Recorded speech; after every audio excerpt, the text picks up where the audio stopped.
So hello, peace be upon you, welcome to another episode of the Happiness Revolution, where I talk about age-old wisdom that will transform your life in lots of ways, and not just transform your life, but transform the world.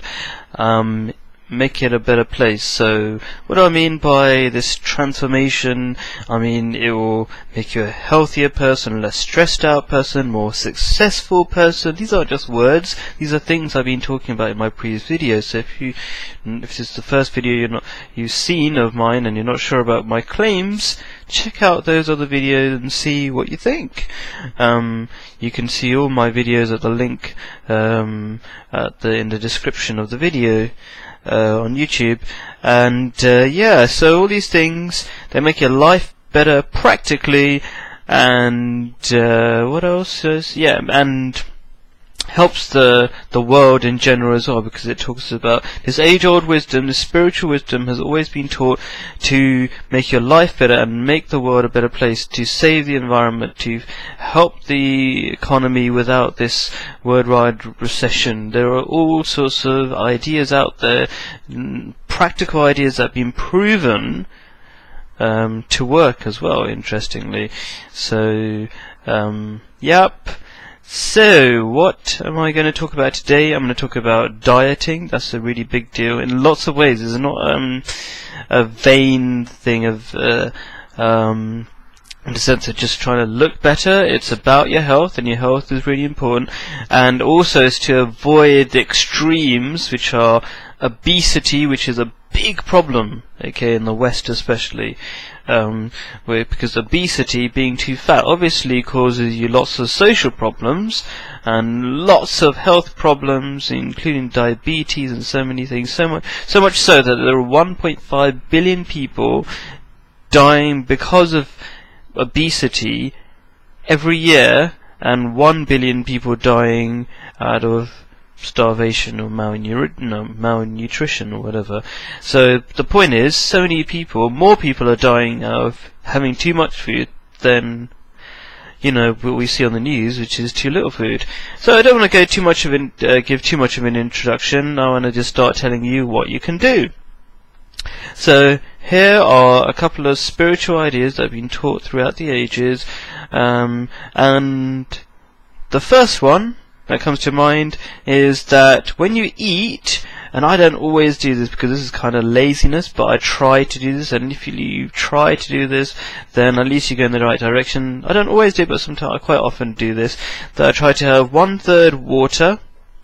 You don't actually measure this in your belly, but you kind of feel I'm having 1/3 of my my food intake at a time is water, and 1/3 is food, and 1/3 is air. Leave it empty. Okay, now I'm going to explain a couple of things about that, because that might sound really simple, and what's the big deal, and anybody could say eat less and all that kind of stuff. This is really practical stuff that makes it easier to eat less. When you drink water, what happens is it satisfies your brain function that's saying, please feed me, feed me, feed me. In the West, we eat more than we need to, because the food is easily available. We eat out of habit. We just we eat whenever there's a little bit of an urge, and out of stress and so many other reasons, because we're having a stressful life and we put food in our mouth as comfort food, basically. So what you do when you have water, it tricks your brain into saying, oh, you've had something, and that's zero calories and it's good for you. And so it stops eating too much, and then when you do eat, you eat a bit, great, and you're happy with that, and it slows you down as well. You're drinking water first. Ideally, try to drink some water first, and then I'll slow you down. Of course, you can drink water during as well if you need to, but it's a good habit to drink first. So that's a really interesting idea, and then we tend to feel the need to keep eating until we're full up, okay, and that's because we have lots of insecurities, especially in the West, that, if I'm hungry then I won't be able to focus and all these other things. In fact, the opposite is true. If you eat while you're still a little bit hungry, as the saying goes, when you're 1/3 empty or 1/3 air in your belly, you don't measure that. You don't actually want air in your belly or pumped in air. You just feel like, oh, there's still some space left. That's actually good for you and actually helps you focus. So anyway, that's one idea to help you, and that will change your life in so many ways, so easily, right?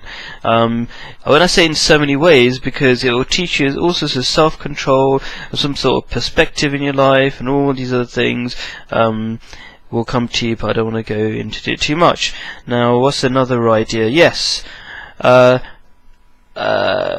dieting together is a really good idea. Dieting as a community, which is actually what religious people do, Muslims and Christians used to do, and I'm not sure if Jews still do it. They should be. We do it as communities once a year for 30 days. You must have heard of Ramadan, or Ramazan is a proper way of saying it. That we all fast together, and fasting is much easier than you think, but a lot of people in the West go, oh my god, how can you not eat or drink the whole day? That's crazy. But when you try it out, it's actually really quite easy, especially when you're doing it together. But if you don't want to fast, and fasting is one of those really good top tips, and I'll talk about that right just after this one. If you don't want to fast, try to eat less, or like I'm saying, you have a drink of water, eat a little bit, and leave some space, and do it with a friend or a few friends, because then the way it is that we're social beings, and we do care about what other people think, and we easily fall what's the word? We easily give up and stuff as well, you see. So because we care what other people think, that tiny bit of what other people think matters enough to us to actually stop us from doing loads of stuff. Like, for example, if you're you've got lots of bad habits of lying and stuff like that, but there's a friend next to you and he knew what you were doing all the time, you would find it much harder to lie, because you just feel embarrassed. But when nobody knows, you don't care so much.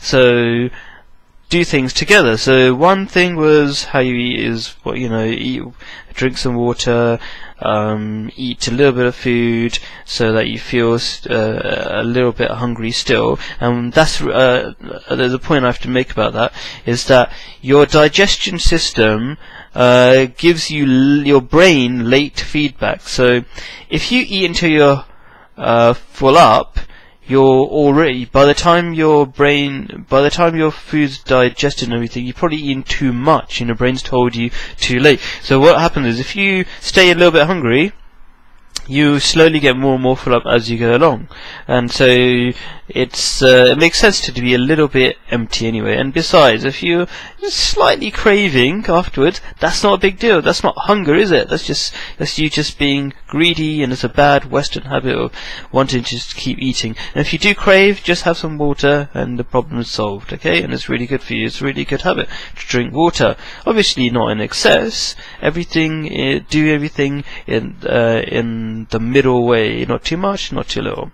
Okay, and the last thing I was going to say about fasting, right? If you can, do this for 30 days. 30 days is a very good number that encourages good habits. You see, throughout the year we get into bad habits, but if you do something for 30 days, you won't do it for the rest of the year, but you'll keep that habit for a while, you see, until the next year, until you kind of really lost the habit, and then you do it again. Every year, once a year, for 30 days, do a fast.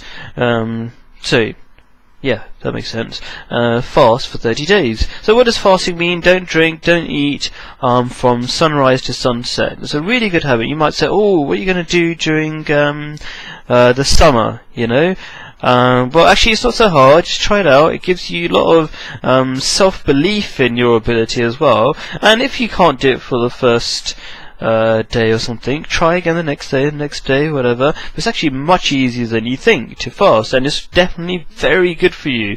Okay, ask any doctor or GP, whatever, he will tell you, or she will tell you, that it's very good for you. I know a lot of doctors, and they say that. Okay, so of course it's good for you because it cleans out the system, it gives you some self-control, and actually one of the best things about it, it tells you how much food you really need, and you don't need much food. We just get used to the idea of having lots of food. Now, you might be saying, oh, okay, that's good for people who have lots of food, but there are people in the UK and all over the world who don't have much food. And fasting isn't not necessarily for all of them, for everybody.